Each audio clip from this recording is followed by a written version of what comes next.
വിശുദ്ധ എവുപ്രാസ്യമ്മയുടെ തിരുനാൾ ഓഗസ്റ്റ് 29 വെള്ളിയാഴ്ച ആഘോഷിക്കാനായിട്ട് നാം എല്ലാവരും ഒരുങ്ങിക്കൊണ്ടിരിക്കുകയാണ്.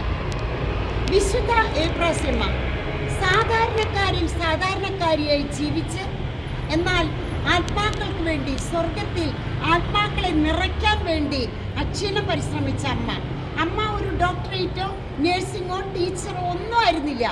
ജപമാല ഉയർത്തിപ്പിടിച്ച് ഞങ്ങളുടെ കോൺവെന്റിലെ സെന്റ് മേരീസ് കോൺവെന്റിലെ ചാപ്പലിൽ ഇരുന്നു കൊണ്ട് പരിശുദ്ധ അമലോത്ഭവ മാതാവിൻ്റെ മുഖത്തേക്ക് ഉറ്റുനോക്കിക്കൊണ്ട് അമ്മ പ്രാർത്ഥിച്ചു, ആത്മാക്കൾക്ക് വേണ്ടി പ്രാർത്ഥിച്ചു. ഇന്നും അമ്മ നമ്മോട് പറയുന്നു, മരിച്ചാലും മറക്കില്ലാട്ടോ എന്ന്.